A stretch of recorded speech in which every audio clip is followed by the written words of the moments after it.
तो welcome students, आप सभी के अपने चैनल यस किया में स्टडी में फिर से स्वागत है। मेरे प्यारे स्टूडेंट्स, आपको अच्छी तरीके से हम बताने का प्रयास करेंगे, समझाने का भी प्रयास करेंगे। जो भी चीज़ें रहेंगी आपके सामने रहेंगी बहुत अच्छी तरीके से। आप आज आपके सामने बहुत ही ज़्यादा नोटिफिकेशन देंगे, यानी कि बहुत ही इंपॉर्टेंट चीज़ें बताने वाले हैं जो आपके लिए बेहद ही इंपॉर्टेंट है। देखिए बताने के वाले हैं, उसके पहले आप लोग जो भी स्टूडेंट्स हमारे नए हो चैनल का सब्सक्राइब कर लें, लाइक कर दें और कमेंट कर दें। चलिए इसमें दो जो महत्वपूर्ण सूचनाएं है उसके बारे में थोड़ा बता देते हैं। अब आपके लिए पहले नंबर पर क्या है कि अब आपका एसकेएम स्टडी क्लासेस .com, ठीक है।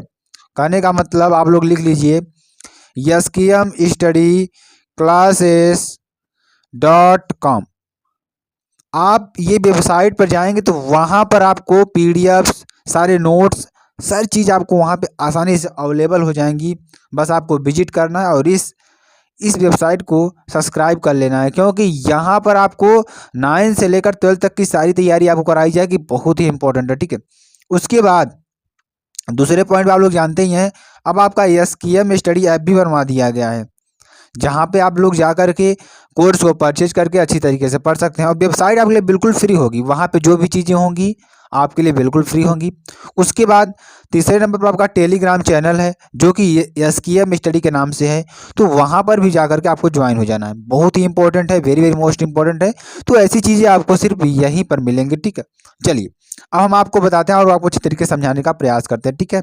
चलिए टिप्पणी लिखिए मानक इलेक्ट्रोड पर, मानक इलेक्ट्रोड पर टिप्पणी लिखिए, ठीक है। तो मानक इलेक्ट्रोड क्या होता है आप लोग सारी जानकारी समझ गए होंगे। पहले नंबर पर क्या है, आपकी वेबसाइट है। वेबसाइट क्या है, एसकेएम स्टडी क्लासेस .com, ठीक है। ये आपकी वेबसाइट है, वहां पर लिंक आपको सारी लिंक डिस्क्रिप्शन में मिल जाएंगी। जो भी लिंक होगी सारी डिस्क्रिप्शन में मिलेंगी। डिस्क्रिप्शन का मतलब क्या होता है कि जो आपका टाइटल होता है उसके बगल एक तीर का निशान बना होता है, उस तीर के नीचे आप क्लिक करेंगे तो आपकी सारी लिंक खुल जाएगी, टेलीग्राम की, ऐप की और आपकी वेबसाइट की सारी लिंक खुल जाएगी। बहुत ही इंपॉर्टेंट है, ठीक है। कक्षा 12 विषय रसायन विज्ञान की बात करेंगे। अब इसमें देखिए टिप्पणी लिखना है किस पर, मानक इलेक्ट्रोड पर, ठीक है। तो ये बहुत ही इंपॉर्टेंट प्रश्न है, आपके एग्जाम में बहुत बार पूछा गया प्रश्न है। तो आपके लिए अति लघुत्तरीय प्रश्नों की बात करेंगे, ठीक है। तो यहाँ पे देखिए टिप्पणी लिखिए मानक इलेक्ट्रोड विभव की, जो कि आपके लिए बेहद ही इंपॉर्टेंट है, ठीक है। चलिए अब यहाँ से हम आपको समझाते हैं और अच्छी तरीके से बताने का भी प्रयास करेंगे। चलिए दिखाते हैं मेरे प्यारे बच्चों।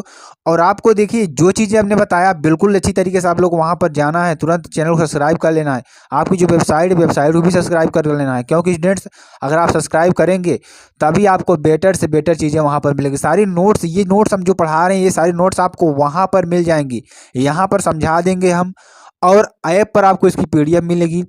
अगर आपको डिटेल में इसको पढ़ना है तो आप एसकेएम स्टडी क्लासेस .com पर जाकर के वहाँ पर तुरंत इस वेबसाइट को सब्सक्राइब कर लेना है, ठीक है। आप जब ऊपर स्क्रॉल कर लेंगे इसको तो आपके लिए सब्सक्राइब का आएगा बटन, ठीक है। सब्सक्राइब पे दबाएंगे, उसका अलाउ कर लेंगे, नोटिफिकेशन भी आपको आने लगेगा। चलिए हम किसी अकेले इलेक्ट्रोड के इलेक्ट्रोड विभव का निरपेक्ष मान नहीं ज्ञात कर सकते। कहने का मतलब क्या हुआ कि हम किसी अकेले इलेक्ट्रोड के इलेक्ट्रोड विभव का निरपेक्ष मान ज्ञात नहीं कर सकते हैं, ठीक है। इस समस्या के समाधान के लिए हम विभिन्न इलेक्ट्रोडों के इलेक्ट्रोड विभव एक संदर्भ इलेक्ट्रोड के सापेक्ष मापते हैं, ठीक है।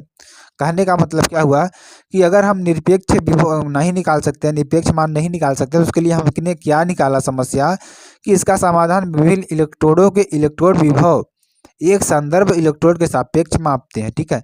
संदर्भ इलेक्ट्रोड के इलेक्ट्रोड विभव को स्वेच्छा से कोई भी स्थिर मान दे दिया जाता है, यानी कि अगर हम संदर्भ इलेक्ट्रोड की बात करें तो संदर्भ इलेक्ट्रोड के इलेक्ट्रोड विभव को स्वेच्छा से कोई भी स्थिर मान दे दिया जाता है। इस इलेक्ट्रोड को ही मानक इलेक्ट्रोड कहते हैं। इस इलेक्ट्रोड क्या कहते हैं, मानक इलेक्ट्रोड कहते हैं, ठीक है। सामान्यतः इस कार्य के लिए मानक हाइड्रोजन इलेक्ट्रोड का उपयोग किया जाता है। इसमें क्या करते हैं, जो मानक माना जाता है वो हाइड्रोजन इलेक्ट्रोड माना जाता है। बहुत ही important, very very most important. तो आपके लिए ये चीज़ें समझना। और देखिए हम आपके लिए बेहतर से बेहतर चीज़ें देने का प्रयास करेंगे। हमने आपको टेलीग्राम चैनल को प्रोवाइड किया, हमने आपको एसकेएम स्टडी जो हमारा यूट्यूब चैनल है फ्री, आपको यहाँ पर डेली क्लासेस दी जाती हैं। उसके बाद हमने एसकेएम स्टडी क्लासेस .com आपको वेबसाइट दिया। उसके बाद हमने आपको एसकेएम स्टडी ऐप दिया। तो इतनी सारी चीज़ें आपको हमने प्रोवाइड किया है। आप मेरे प्यारे बच्चों अगर आप पढ़ना चाहेंगे तो अपनी ज़िंदगी में सक्सेस हो सकते हैं। अगर आपको कंटेंट की कहीं ज़रूरत पड़ेगी कक्षा 12 के लिए तो हर जगह पर आपको अवेलेबल चीज़ें मिलेंगी, ठीक है। चलिए अब देखिए आवर्त सारणी में अक्रिय गैसों के स्थान की विवेचना कीजिए। ठीक है, क्या करा है कि आवर्त सारणी में अक्रिय गैसों के स्थान की विवेचना कीजिए, यानी इसमें क्या करा है कि अक्रिय गैसों के जो स्थान है उसकी विवेचना हमें करना है। ठीक है, बहुत ही important, very very most important. ठीक है, चलिए आवर्त सारणी में अक्रिय गैसों को दाईं ओर शून्य समूह, यानी कि आवर्त सारणी में अक्रिय गैसों को, ठीक है, जो आवर्त सारणी है, आवर्त सारणी में अक्रिय गैसों को दाईं ओर शून्य समूह, ठीक है, यानी कि वर्ग 18 में रखा गया है। आपको देखेंगे हीलियम, नियान, ठीक है, ये सब सारी जो चीज़ें हैं ये हमारी क्या है, अक्रिय गैस है। ये किसी से क्रिया नहीं करती हैं, जहाँ रहेंगी अकेले ही अपना मौज मस्ती में रहेंगे। ठीक है, यानी कि इन तत्वों को इनके गुणों के समानता होने के कारण एक साथ रखा गया है। हीलियम को छोड़कर सभी अक्रिय गैसों के बाह्य कोश में 8 इलेक्ट्रॉन होते हैं। रेडान को छोड़कर सभी अक्रिय गैसों के वायुमंडल में मौजूद हैं। आंतरिक और बाह्य सभी कोषपूर्ण होने के कारण ये रासायनिक रूप से निष्क्रिय होती हैं, अतः इन्हें अक्रिय गैस कहा जाता है। हमने आपको बताया ना, ये निष्क्रिय होती है। ठीक है, तो ये चीज़ आपको अच्छी तरीके से समझ में आ गई होगी। चलिए अब अगला जो प्रश्न हमारा क्या है, नियान के प्रमुख उपयोग लिखिए।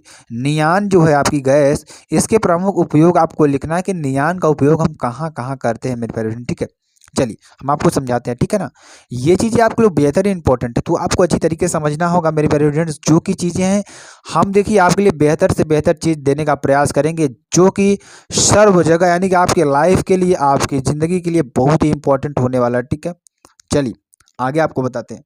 नियान के प्रमुख उपयोग लिखिए। तो नियान गैस का उपयोग विज्ञापन करने के लिए विद्युत उत्सर्जन विसर्जन नलियों में भरने में होता है। ठीक है, यानी कि नियान गैस जो है हमारी विज्ञापन करने के लिए विद्युत विसर्जन नलियों में भरने में होता है। ठीक है, तो ये आपके लिए बेहद इंपॉर्टेंट है। अब देखिए नियान लैंप वनस्पति विज्ञान के बगीचों में प्रयुक्त होती है। ठीक है, जो हमारी नियान लैंप है वो वनस्पति विज्ञान के बगीचों में प्रयुक्त होती है। ठीक है, तीसरे नंबर की बात करेंगे तो नियान लैंप तथा नियान वायु लैंप, ठीक है, नियान लैंप तथा नियान वायु लैंप वायुयानों के लिए दूर से सूचक का कार्य करते हैं। ठीक है, कहने का मतलब क्या हुआ कि जो नियान लैंप होता है, नियान वायु लैंप वायुयानों के लिए दूर से सूचक है। यहाँ पे जब नियान गैस हम छोड़ते हैं तो वहाँ पर वाइट वाइट कलर का धुआं निकलता है, जिससे कि अगर कोई वायुयान होता है, यानी कि जिसे आप जनरल वायुयान के पीछे जो धुआं निकलता है वाइट कलर का, वही क्या होता है कि जो सूचक होता है वायुयानों के लिए। ठीक है, अब देखिए नियान ऑक्सीजन मिश्रण विद्युत उपकरणों में संरक्षण के लिए प्रयुक्त होता है। ठीक है, किसके लिए संरक्षण के लिए प्रयुक्त होता है, किसके संरक्षण के लिए, नियान ऑक्सीजन मिश्रण विद्युत उपकरणों में संरक्षण के लिए प्रयुक्त होता है। नियान का उपयोग वोल्टेज नियंत्रण में भी होता है। नियान का उपयोग किस में होता है, वोल्टेज नियंत्रण में इसका उपयोग किया जाता है। ठीक है, बहुत ही important, very very most important है। ठीक है, तो चलिए आगे आपको बताते हैं। ठीक है, बहुत ही इंपॉर्टेंट है मेरे प्यारे स्टूडेंट्स, आपके लिए समझना जानना ये चीज़ें बहुत ही इंपॉर्टेंट मायने रखती है। ठीक है, चलिए अगला आपको बताते हैं। उप संयोजन यौगिकों में ध्रुवण समावयवता को उदाहरण द्वारा समझाइए। ठीक है, यानी कि ऐसे यौगिक, यानी इसमें क्या कह रहा है कि उप सहसंयोजक यौगिकों में, यानी कि उप सहसंयोजन यौगिकों में ध्रुवण समावयवता को उदाहरण द्वारा समझाइए। ठीक है, चलिए ऐसे यौगिक जिनके भौतिक व रासायनिक गुण समान होते हैं, यानी कि ऐसे यौगिक जिनके भौतिक व रासायनिक गुण क्या होते हैं, समान होते हैं, परंतु जिनका व्यवहार ध्रुवित प्रकाश के प्रति भिन्न होता है, यानी कि जिनका व्यवहार क्या होता है, ध्रुवित प्रकाश के प्रति क्या होता है, भिन्न होता है, प्रकाशिक समावयवी कहलाते हैं। क्या कहलाते हैं, प्रकाशिक समावयवी कहलाते हैं, तथा इस घटना को प्रकाशिक समावयवता कहते हैं। अब देखिए अब क्या कह रहा है कि समावयवी जो कि ध्रुवित प्रकाश के तल को दाईं ओर की दिशा में घुमाते हैं, यानी घड़ी की दाईं दिशा में घुमाते हैं, दक्षिण ध्रुवण घूर्णक या डी रूप, तथा जो ध्रुवित प्रकाश के तल को बाईं ओर, ठीक है, यानी कि घड़ी की दिशा के विपरीत दिशा में घुमाते हैं, बाएं या वाम ध्रुवण घूर्णक कहलाते हैं। और जो बाएं ओर घुमाते हैं वो वाम ध्रुवण घूर्णक कहलाते हैं, और जो दाएं ओर घुमाते हैं वो दक्षिण ध्रुवण घूर्णक कहलाते हैं। तो ये आपको अच्छी तरीके से समझना होगा। चलिए अगला हमारा क्या है, क्लीवाइट खनिज में, ठीक है, क्या है हमारा, क्लीवाइट खनिज में पाई जाने वाली उत्कृष्ट गैस का उपयोग लिखिए, या उत्कृष्ट गैस हीलियम के 4 महत्वपूर्ण उपयोग लिखिए। बहुत ही इंपॉर्टेंट प्रश्न, वेरी वेरी मोस्ट इंपॉर्टेंट। ठीक है, चलिए इस प्रश्न के बाद थोड़ा आपको बताते हैं और आपको समझाने का प्रयास करेंगे। जो क्लीवाइट खनिज होता है मेरे प्यारे स्टूडेंट्स, वह क्या होता है कि भोज्य पदार्थों के संरक्षण में, ठीक है, जो क्लीवाइड होता है वह क्या होता है, भोज्य पदार्थों के संरक्षण में यह प्रयुक्त होती है। किसमें होती है, भोज्य पदार्थों के संरक्षण में यह प्रयुक्त होती है, क्योंकि इसमें जीवाणु विकसित नहीं हो सकते, इसमें जो जीवाणु है विकसित नहीं हो सकते हैं, ठीक है। हीलियम थर्मामीटर कम ताप पर कार्य में प्रयुक्त होता है। जो हीलियम थर्मामीटर होता है वह कम ताप यानी कि कम ताप पर कार्य में प्रयुक्त होता है, यानी कम ताप पर कार्य में प्रयुक्त होता है, ठीक है। चलिए अब तीसरे नंबर की बात करते हैं। कम श्यानता के कारण इसका उपयोग कुतुबनुमा में होता है, ठीक है, यानी कम श्यानता के कारण इसका उपयोग जो होता है कुतुबनुमा में होता है। किस में होता है, कुतुबनुमा में होता है, कुतुबनुमा में होता है, यानी कि कंपेंसेस में होता है, ठीक है। अब देखिए अगला क्या है हमारा, हीलियम ऑक्सीजन मिश्रण, यानी कि हीलियम जो ऑक्सीजन मिश्रण होता है इसमें 80% हीलियम होता है और 20% ऑक्सीजन होता है। दमा तथा अन्य श्वास की बीमारियों में प्रयुक्त होता है, ठीक है। अब लघुत्तरीय प्रश्न की बात करेंगे जो आपके लिए बेहद ही इंपॉर्टेंट है, अब बहुत ही महत्वपूर्ण है, ठीक है, और ये प्रश्न आपके लिए बेहद ही इंपॉर्टेंट हो सकता है। संयोजकता बंध सिद्धांत की क्या सीमाएं हैं। तो संयोजकता बंध सिद्धांत की क्या क्या सीमाएं हैं, थोड़ा इसके बारे में आपको बताते हैं, ठीक है। तो संयोजकता बंध सिद्धांत की सीमाएं निम्नवत है हमारी, ठीक है। कौन कौन सी है हमारी, ठीक है। देखिए पहला नंबर क्या है, प्रबल लिगेंड प्रभाव के कारण हुंड नियम के विरुद्ध इलेक्ट्रॉनों के युग्मित होने की व्याख्या, ठीक है। कहने का मतलब क्या हुआ, जो संयोजकता बंध सिद्धांत क्या कहता है, इसकी सीमाएं क्या है, उसके बारे में थोड़ा आपको बताते हैं। प्रबल लिगेंड प्रभाव के कारण हुंड के विरुद्ध इलेक्ट्रॉनों को युग्मित होने की व्याख्या इस सिद्धांत द्वारा ठीक प्रकार से नहीं की जा सकती है। यह सिद्धांत इस बात का कोई संयोजनक उत्तर देने में असमर्थ है, ठीक है। यह सिद्धांत संकरों के स्थायित्व की परिमाणात्मक व्याख्या करने में असमर्थ है, यानी कि ये जो है संकर है, यह सिद्धांत है संकरों के स्थायित्व की परिमाणात्मक व्याख्या करने में क्या है, असमर्थ है, ठीक है। अगला क्या है, इसके द्वारा, ठीक है, इसके द्वारा संकरों के चुंबकीय गुणों की विस्तृत व्याख्या नहीं की जा सकती, यानी कि इसके द्वारा संकरों के चुंबकीय गुणों की व्याख्या नहीं की जा सकती है, ठीक है। जो संकर हमारे यौगिक होते हैं उनके चुंबकीय गुणों की व्याख्या नहीं की जा सकती है। यह सिद्धांत संकरों के अवशोषण स्पेक्ट्रा की व्याख्या करने में असमर्थ है, ठीक है। इस सिद्धांत के इलेक्ट्रॉनों का निम्न ऊर्जा स्तर से उच्च ऊर्जा स्तरों में स्थानांतरण होता है, जो कि किसी ऊर्जा स्रोत की अनुपस्थिति में तर्कसंगत नहीं है, ठीक है। चलिए लिगेंड के संपर्क में आने पर केंद्रीय धातु परमाणु के डी कक्षकों में विपाटन की व्याख्या करने में यह सिद्धांत असमर्थ है, ठीक है। चलिए आगे आपको बताते हैं और समझाने का भी प्रयास करेंगे, जो कि वेरी वेरी मोस्ट इंपॉर्टेंट है। 7वें नंबर में देखिए क्या कर रहा है कि 6वें नंबर में लिगेंड के संपर्क में आने पर केंद्रीय परमाणु के द्विकक्षकों में विपाटन की व्याख्या करने में असमर्थ है। चलिए 7वें नंबर की बात करते हैं। यह संभावित 4 उपसंयोजकीय यौगिकों के निर्माण में 28 आयन, निकिल 2+, Pb2+, Au3+ आदि के व्यवहार की व्याख्या नहीं करता है, ठीक है, यानी कि 28 आयन के व्यवहार की व्याख्या नहीं करता है। यह सिद्धांत चतुष्फलकीय यौगिकों की तुलना में वर्ग समतलीय यौगिकों या व्युत्क्रम को क्यों प्राथमिकता देता है, इसका कोई तर्क नहीं है, ठीक है। अब चलिए कुछ संकर दूसरे संकरों की तुलना में अधिक अस्थिर क्यों होते हैं, यह सिद्धांत इस तथ्य की कोई संतोषजनक व्याख्या नहीं करता है, ठीक है। चलिए दूसरे नंबर की बात करते हैं। अगला जो प्रश्न है हमारा बहुत ही इंपॉर्टेंट है प्रश्न, ये भी है जो कि वेरी वेरी मोस्ट इंपॉर्टेंट है, आपके एग्जाम में बहुत ज़्यादा पूछे जाने वाला प्रश्न है, ठीक है। तो ऐसे प्रश्नों को आपको पढ़कर रखना है। जो भी प्रश्न हम आपको बता रहे हैं इन प्रश्नों को जरूर से जरूर आपको पढ़कर ही जाना है, ठीक है। देखिए ये प्रश्न को आप थोड़ा जानते हैं। शुद्ध एसीटोन बनाने की प्रयोगशाला विधि का नामांकित चित्र सहित वर्णन कीजिए, इसके प्रमुख रासायनिक गुण भी दीजिए। ये 2010, 2012, 2013, 2016, 2018 में पूछा गया प्रश्न है। Very very most important, very very very most important प्रश्न की कैटेगरी में इसको रखिएगा, ठीक है। देख सकते हैं आप कब कब पूछा गया था, 10, 12, 13, 16, 18, ठीक है। अब देखिए एसीटोन की क्षारीय आयोडीन के साथ अभिक्रिया का रासायनिक समीकरण लिखिए, 2018 में पूछा गया प्रश्न है। वही प्रश्न है एसीटोन की हाइड्रॉक्सिल अमीन तथा तनु BaOH का होल ट्वाइस बिलियन के साथ क्या अभिक्रिया है, रासायनिक अभिक्रिया दीजिए, ठीक है।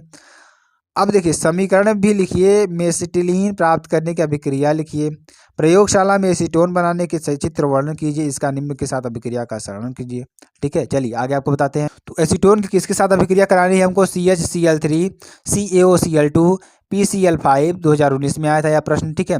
तो प्रयोगशाला में निर्जल कैल्शियम एसीटेट के, अब देखिए ये क्या कर रहा है, इसको कैसे हम निकालेंगे, ठीक है। तो आपको अच्छी तरीके से समझाते हैं हम यहाँ पे।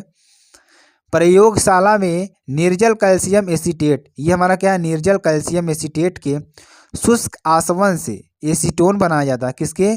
शुष्क आसवन से क्या बनाया जाता है, एसीटोन बनाया जाता है, ठीक है। किसके शुष्क आसवन से? कैल्शियम एसीटेट के, कैल्शियम एसीटेट के शुष्क आसवन से क्या बनाया जाता है, एसीटोन बनाया जाता है, ठीक है।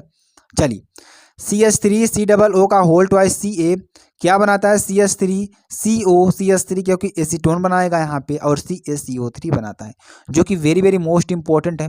तो इतनी चीज़ें आपको अच्छी तरीके से समझ आ गई हो, ठीक है। चलिए आगे आपको बताते हैं कैल्शियम एसीटेट विधि, ठीक है। कैल्शियम एसीटेट विधि हमारी क्या है, इसके बारे में थोड़ा आपको बताते हैं, ठीक है। धातु या कांच के रिटार्ट में निर्जल कैल्शियम एसीटेट लेकर, यानी धातु या कांच के रिटार्ट मतलब कोई हमारा फ्लक्स होगा गोलीय, ठीक है, में निर्जल कैल्शियम एसीटेट लेकर उपकरण को दिए गए चित्र के अनुसार व्यवस्थित किया जाता है। किस के अनुसार? देखिए चित्र हम आपको थोड़ा बताते हैं, चित्र भी आप लोग देखते चलिएगा, ठीक है। यहाँ पे आप लोग चित्र दिख रहा होगा, कुछ इस तरीके से इसमें हम क्या करते हैं, व्यवस्थित करते हैं। मतलब ये हमारा क्या है, कैल्शियम एसीटेट है, ठीक है।